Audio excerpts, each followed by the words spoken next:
Every week, over 10,000 Indians search how to start in startup. But nobody searches what happens after. Not the pitch, not the funding, not the real story. This is that real story. Meet Arjun, a 25-year-old. He is ambitious and just left his stable corporate job to pursue something bigger.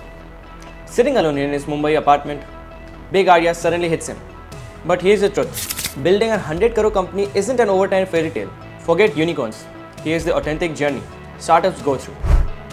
Today, through Arjun's journey, you'll understand the reality of how companies truly scale, step by step. It always starts in the quiet, not during the pitch, not on LinkedIn, but in the chaos of silence.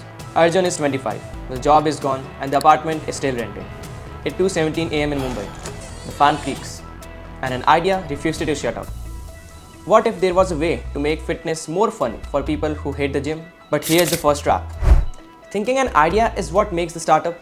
It's not actually. You don't need a disruptive idea. You need a real problem. For example, Sugar Cosmetics didn't invent makeups. They found a gap that Indian women weren't finding any shades that suited them.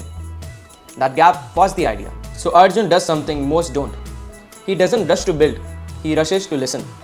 Over the next 2 weeks, he speaks to 25 strangers from Reddit, Discord and college gym groups. He doesn't ask, would you use this app? He asks, what frustrates you about the fitness? And what he hears? I feel judged in the gym. I get bored after 3 days. I hate tracking progress manually. That's the signal. The validation isn't in compliments, it's in the complaints. Arjun realizes people don't want another fitness app.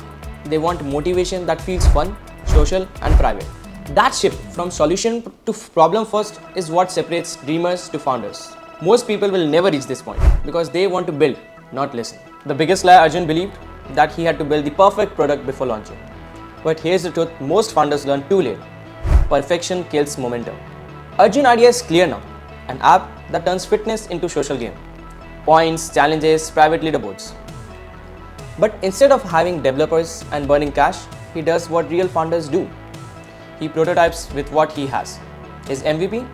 A simple Google form that sends weekly fitness challenges, a Telegram group, a Notion dashboard to track points. That's it. No app, no code.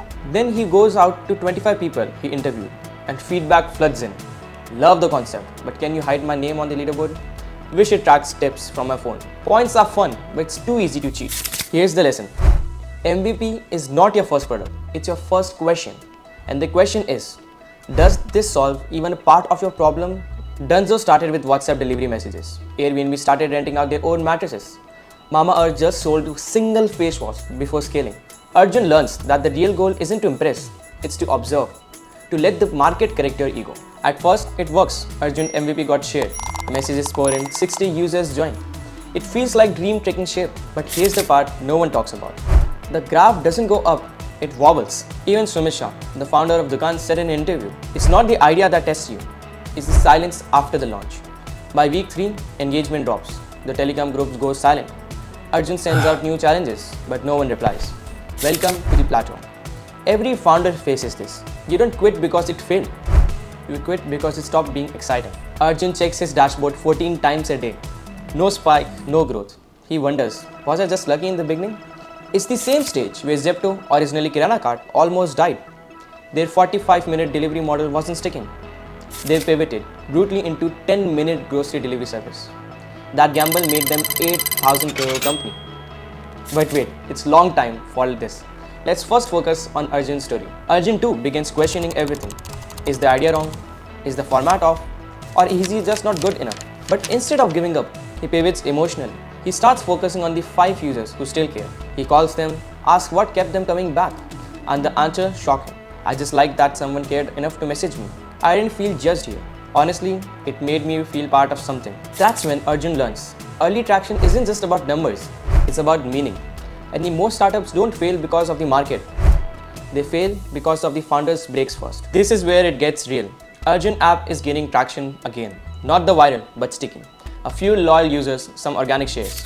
Now the question comes, should he raise money or figure out how to grow with what he has? This is where dreams meet decisions. On one hand, he's in WeWork lobby, decked out, pitching to angel investors. They nod politely, but the questions sting. What's your mode?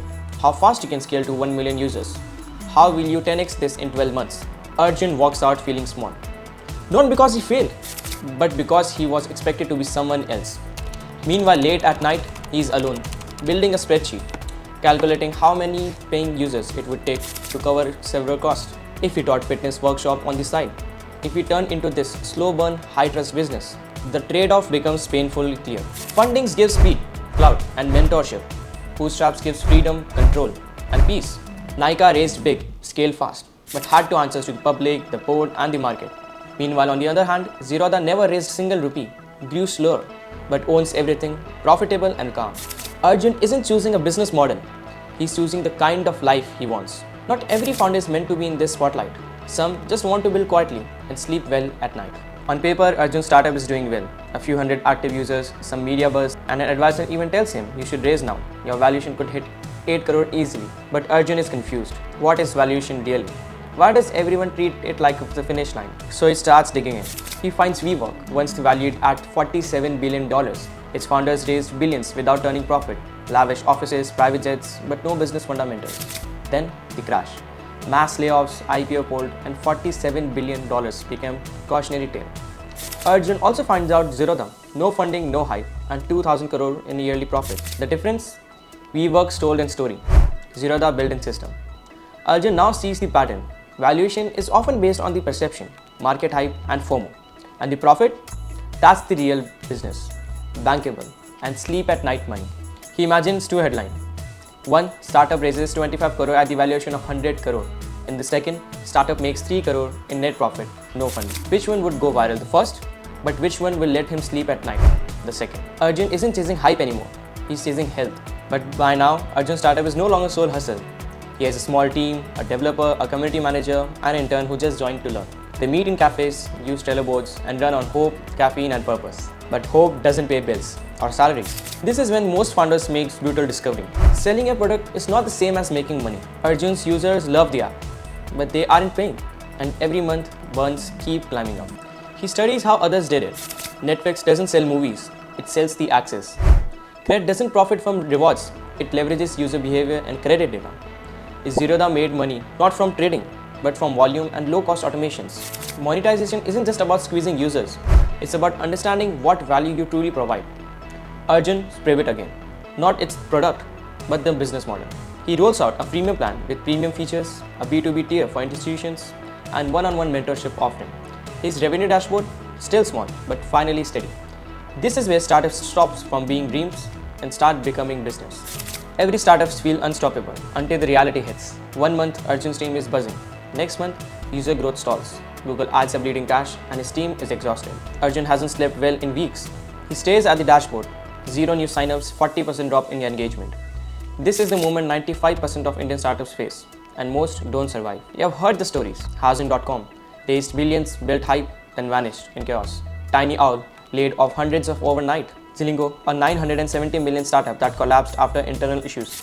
But behind those headlines are the silent stories. Poor timing, vague positioning, founders chasing buzz, not business. Arjun was almost there. He admits it in the journal. I wanted to be seen more than I wanted to serve. So he pulls back. Cuts unnecessary expenses, stops copying competitors, spends 10 days just talking to real users again. He doesn't chase the next trend. He rebuilds the truth of what made his startup useful in the first place. And something shifts. Not the product, but the growth. But him, Arjun is not trying to win anymore.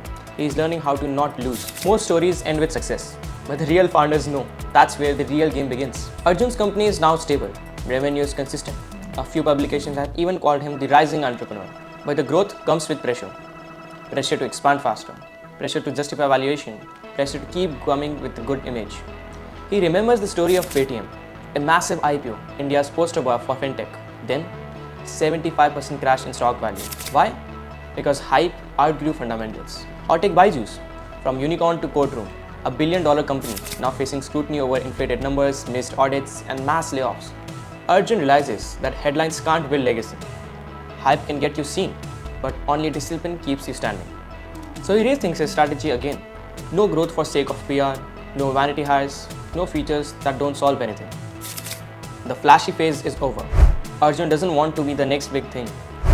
He wants to be the right thing, even if it takes longer. The biggest myth about startups? They either explode or vanish. But the truth is, the best ones breathe. They grow fast, then pause, then adapt, then rise again. That's the real pattern of sustainable success. Exponential, plateau, adaptation, liftoff. Arjun starts seeing these patterns not as threat, but as checkpoints. For example, take Mamaearth, which didn't chase vanity metrics. It grew by riding real consumer insights, staying grounded in performance, and adjusting through every dip. Arjun now makes decisions not based on fear, but rhythm. He knows when to sprint, when to breathe, and when to rebuild. He's not building a product anymore. He was building that system that outlives his mood, his fame, and even himself. This is what separates flash from foundation, the viral from valuable, and the startup from the company. And this is how Arjun became a founder who lasts. Arjun didn't chase unicorn status. He didn't raise billions. He didn't launch with millions of users or a viral press story. What he did chase was autonomy, real profit, clarity of purpose. That's what most people miss. Building a 100 crore company isn't just about luck. It's about learning how to stay sane in chaos, how to build systems over slogans, how to serve people better than anyone else. Because the truth, entrepreneurship isn't just glamorous, it's lonely, exhausting, and sometimes invisible. But it's also the most rewarding journey. If you're not chasing attention, you're chasing value. So if you're building something, build it the right way. No hacks, no hype, just heart and hard decisions. Forget about overnight success. Real freedom, real wealth comes from building something valuable, step by step. This was Srin Shamari, and thanks for sticking up till the end. If you found this video insightful, please subscribe and like, because this is still a very small channel, but we got big on ideas. See you in the next video. Thanks for watching.